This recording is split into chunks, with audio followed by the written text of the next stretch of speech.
شوکت تھانوی کی کتاب جی ہاں پٹے ہیں سے اقتباس۔ بیری اور ڈھیلے۔ جس گھر میں بیری ہوتی ہے اس میں ڈھیلے تو آتے ہی ہیں۔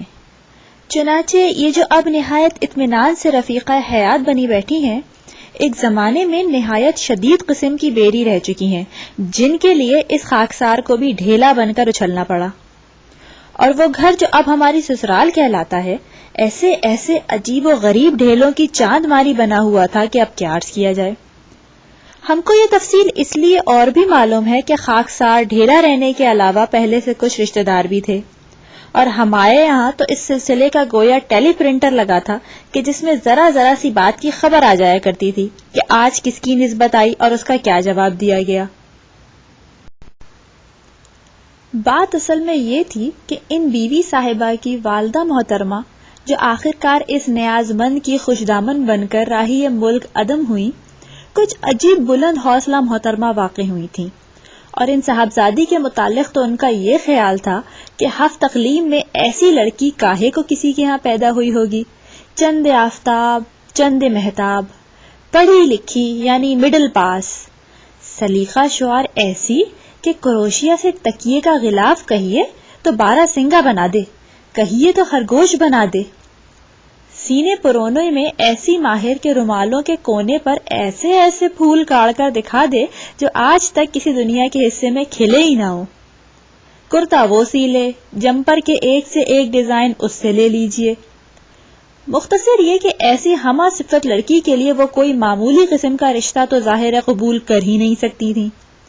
چنانچہ پہلے ان کی یہ شرط تھی کہ لڑکا کم سے کم جج ہو۔ پھر غالباً لوگوں نے ان کو سمجھایا ہوگا کہ اب آپ کی لڑکی ایسی بھی عدالت عالیہ نہیں ہے جس کے لیے شوہر کا جج ہونا ضروری ہے۔ آخر بڑی رعایت کی تو یہاں تک مان گئی کہ بھئی جج نہ صحیح مجرم صحیح، مگر 600-700 روپے کا سرکاری نوکر ضرور ہو، گھر کی کچھ جائیداد ہو، سواری میں موٹر ہو۔ موٹر کا ایسا شوق تھا کہ کچھ دنوں تک تو وہ تمام ایسی نسبتیں مسترد کرتی رہیں جو نسبت لانے والے موٹر کے علاوہ کسی اور سواری پر آئے تھے، گویا اس امتحان میں شرکت کے لیے اول نمبر کی جگہ موٹر کے نمبر ضروری تھے۔ معیار اس قدر بلند تھا، مگر نسبتیں کچھ اس طرح کی آ رہی تھیں کہ مثلاً ایک صاحب کی نسبت آئی کہ معلوم ہوا 1000 روپے ماہوار کی مستقل جائیداد ہے، اور اگر کہیں دنگل وغیرہ ہو گیا اور کشتی طے پا گئی تو 1000-1200 روپے اس کے علاوہ۔ یہ لڑکا ذرا پہلوان تھا، اس میں تو شک نہیں کہ نہایت خوبصورت جوان تھا، اور ہم خود اپنی جگہ پر اگر اپنے کسی حریف سے گھبرائے ہیں تو وہ یہی حضرت تھے۔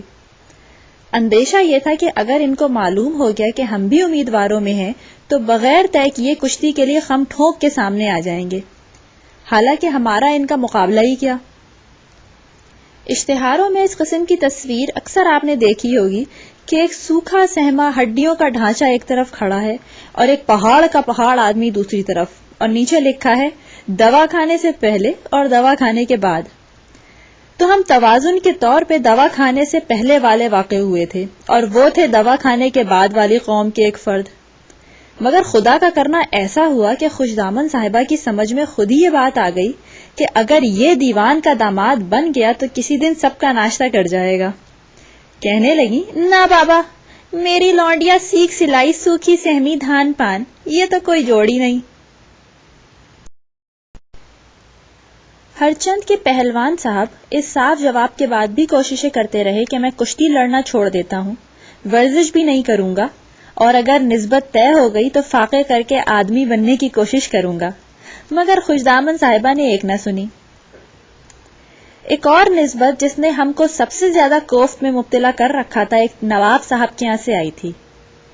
مصیبت یہ تھی کہ ان حضرت کے یہاں موٹر بھی ایک سے ایک بڑھیا موجود تھی، آمدنی کا سوال ہی نہیں جب خرچ ہزاروں روپے ماہوار کا تھا۔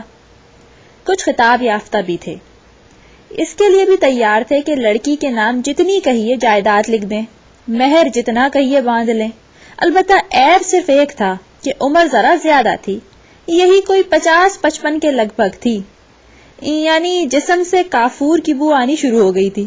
مگر اس سلسلے میں خوشدامن صاحبہ کا نظریہ نہایت خطرناک تھا کہ بوڑھا شوہر جوان بیوی کو زیادہ چاہتا ہے۔ معلوم نہیں یہ باتیں عورتیں کن کتابوں میں پڑھا کرتی ہیں۔ دوسرے وہ یہ بھی فرماتی تھی کہ لڑکے کی عمر ہی کیا دیکھنا، مثل مشہور ہے کہ ساٹھا تو پاٹھا۔ آگ ہی تو لگ جاتی تھی جب ان خواجہ خضر کو بھی مارے دلار کے لڑکا ہی کہا جاتا تھا۔ مصیبت یہ تھی کہ ان بڑے میاں نے روپیہ پانی کی طرح بہانا شروع کر دیا۔ آج اپنے باغ کے آموں کے بہانے دنیا کے ہر قسم کے آم سینکڑوں سرکار کشتیوں اور خوانوں میں لیے چلے آ رہے ہیں، اور پھر وہ تقسیم ہو رہے ہیں محلے بھر میں۔ آج اپنے مقدمے جیتنے کی خوشی میں حلوائی کی دکان ڈھلوائی ان کے گھر میں۔ آج لاٹ صاحب کی دعوت تھی، لہٰذا ایک سے ایک مرغ مسلم اور ایک سے ایک جہازی مچھلی آ رہی ہے۔ خوشدامن صاحبہ ہیں کہ یہ ٹھاٹ دیکھ کر کھلی جا رہی ہیں۔ ان کی ہاں میں ہاں ملانے والی مغلانیاں اور پیش خدمتیں ہیں کہ نواب صاحب کا حق ادا کرنے میں ہر وقت ایک سے ایک قصیدہ پڑھ رہی ہے۔ اللہ رکھے ہماری بیٹی راج کرے گی، راج۔ اے سنا ہے نواب صاحب نے اپنی باغ والی کوٹھی کو سجانا شروع کر دیا ہے۔ یہ تو ہے کہ عیش کرا دیں گے نواب صاحب۔ اے ان کی ڈیوڑی کا روز مرہ کا خرچ 1000 روپے ہے، 6 تو موٹر ہی ہیں۔ عمر کوئی ایسی زیادہ تو نہیں، زبیدہ کے دولہا کو ہی دیکھ لیجیے نا، 50 سے کاہے کو کم ہوں گے، مگر کیسے ہنسی خوشی رہ رہے ہیں دونوں۔ مگر خدا جنت نصیب کرے خسر صاحب محترم کو کہ وہ اپنی جگہ اڑ گئے۔